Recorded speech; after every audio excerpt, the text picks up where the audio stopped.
Hello, my darlings. All right, are we? Great, in it? Yeah, right. United States of America, 2011 U.S. taxes versus entitlements. Now, Doug Short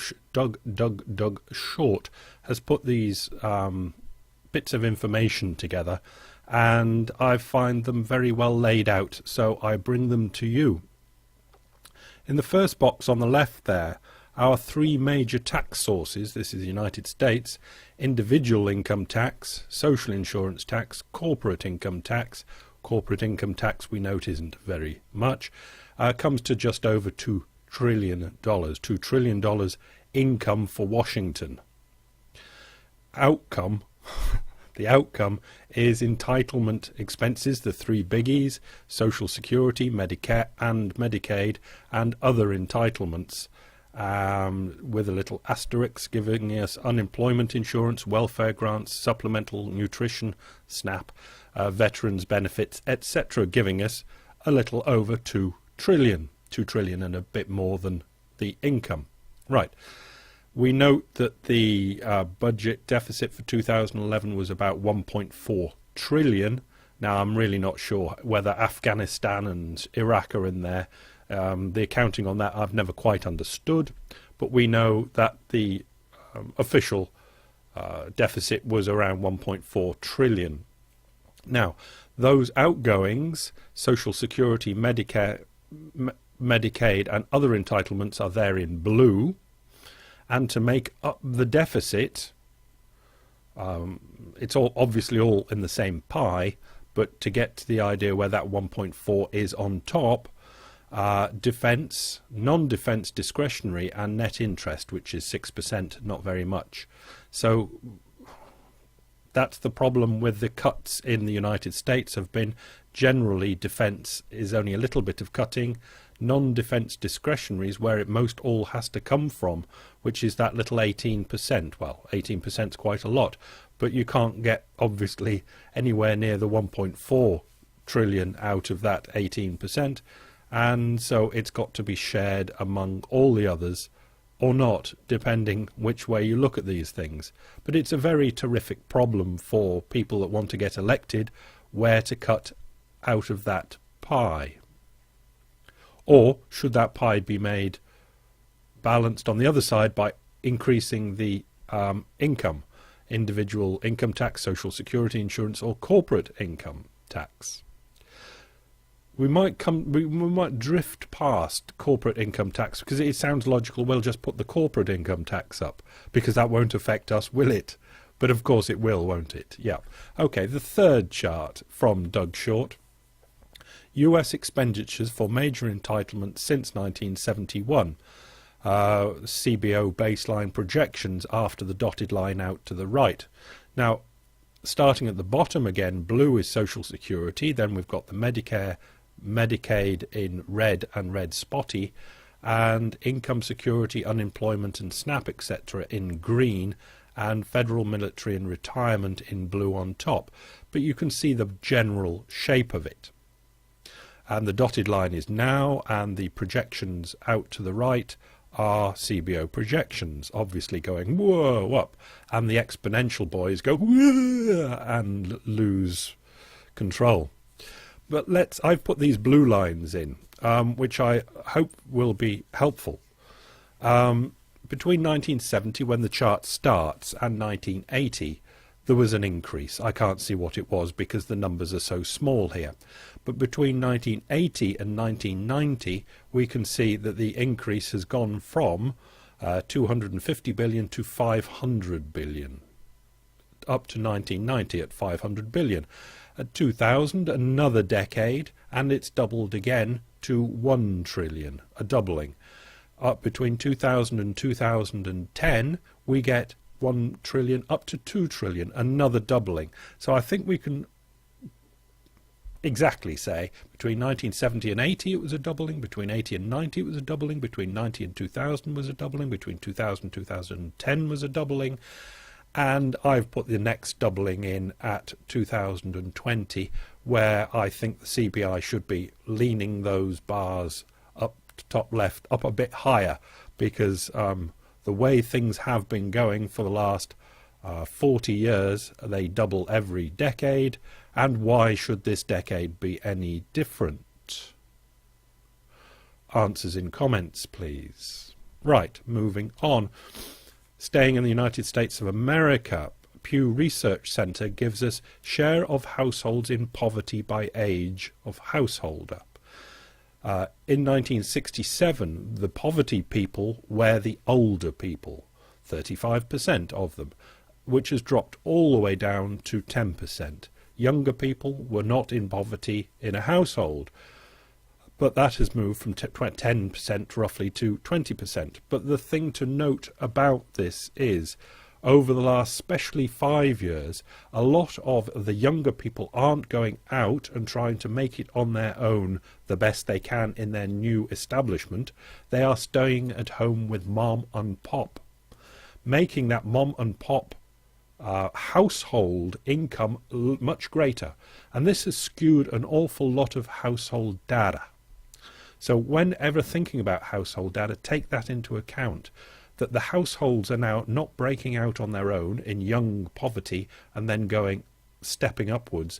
They're staying at home with mom and pop, making that mom and pop household actually a richer household for the census and poll data. Yep, okay.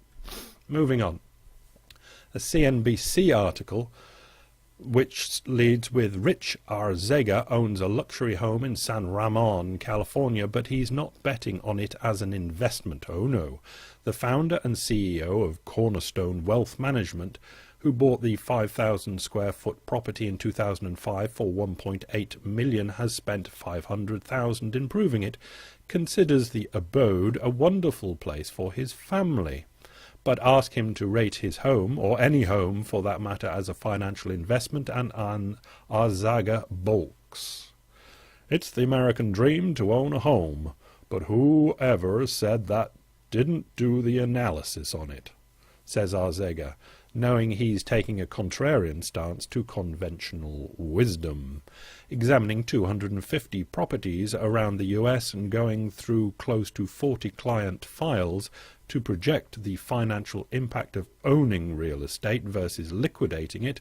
Arzaga, an adjunct professor in personal finance at the University of California at Berkeley, found that 100% of the time it was better to rent rather than to own. The link's there. Out of the United States into the Middle East. That's a photo of a nice lady with a bucket of water on her head by the look of it. Several small Palestinian villages in the Western Bank had been without electricity for decades, probably forever, before an Israeli foundation with funding from Europe recently installed solar panels and wind turbines. Now, though, Israel wants to remove the facilities because they are on land under its administration. Bastards. The best part is when the lights in the tents go on, one by one, said Alad Orian. Electricity here, in the hills of South Hebron, was long unreliable. Oh, so they did have a few cables waddling about.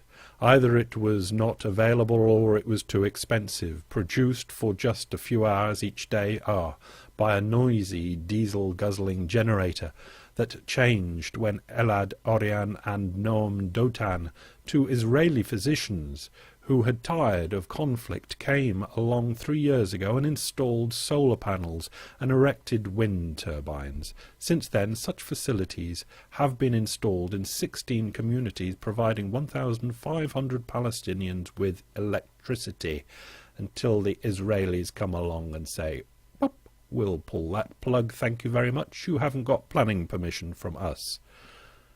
Please apply for planning permission." No, you're not going to get planning permission.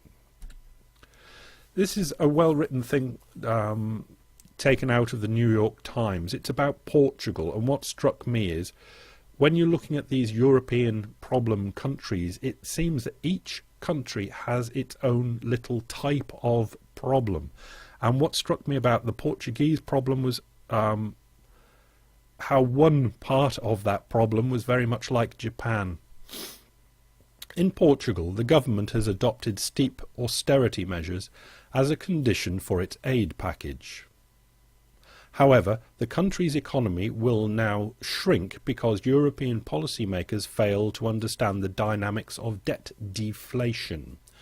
What they miss is that Portuguese private sector is highly indebted.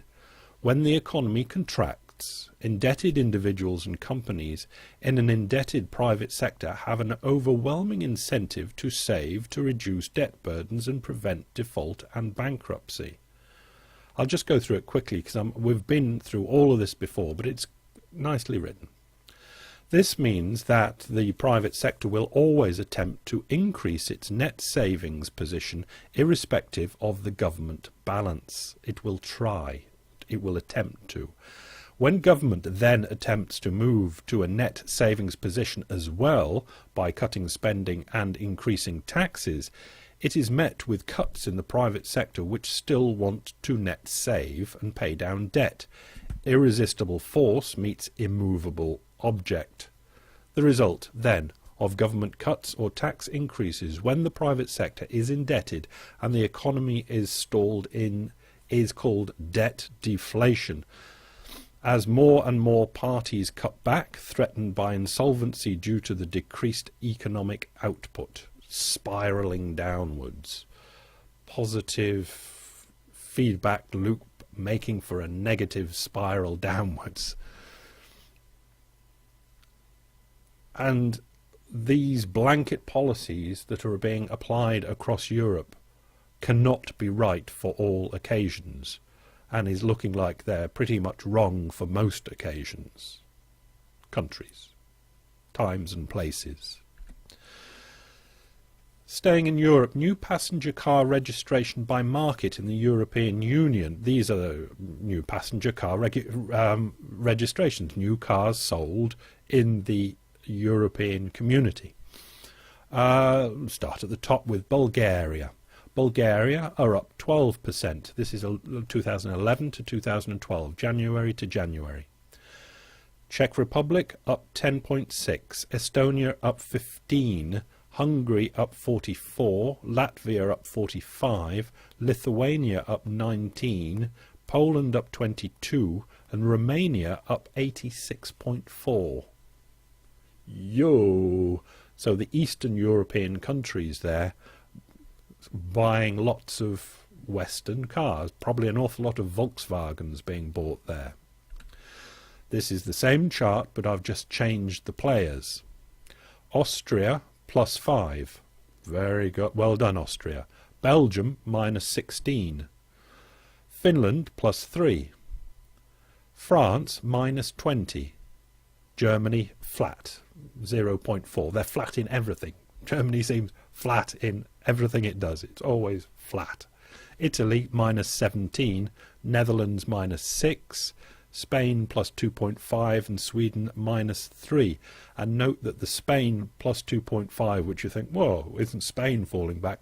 That's on absolutely monstrous loss on the January 2011, which just fell completely off a cliff down 20 years back. It went down to 1993 amount of sales in Spain. So there wasn't much of a target to hit. So obviously from these two charts what we get, the East are buying new cars, but the big buying West are not buying new cars. Thinks. This is our final stop, and it's the Telegraph talking about what I was talking about, that advert for Tesco's that was going to pay job seekers allowance plus expenses. And this is taken from the centre of the article, but he insisted the advert was a mistake, so this is Tesco speaking, and should have been for work experience rather than a permanent job role. He said the advert is a mistake caused by an IT error at Job Centre Plus and is being rectified. It's an advert for work experience with a guaranteed job interview at the end of it as part of government-led work experience scheme. We take our responsibility as Britain's biggest private sector employer seriously. So Tesco, it looks like, are Britain's biggest public sector employer. Are Walmart in the United States their biggest private sector employer? Probably. This includes giving young people valuable experience of the workplace, and 300 young people have so far gone on to get permanent employment. 300. Not a lot. With us as a result of work experience in recent months, so maybe not too bad, who knows, but not as a replacement or substitute for our permanent staff, oh no. In general, Tesco staff receive a higher level of basic pay than any other supermarket, without exception, in general. And going back to the corporate tax in the United States, it'll be the same in the United Kingdom. The government will try and do what it can for Tesco's and Walmart and the rest of them to employ people, to get people off their books. They will not be cranking up corporate taxes or doing anything against the corporations. If anything, they will lower corporate taxes to hope that their corporate friends will employ people, to take people off the unemployment rolls so they can get well elected. So the cuts have got to come from elsewhere, or the taxes have got to be paid from elsewhere.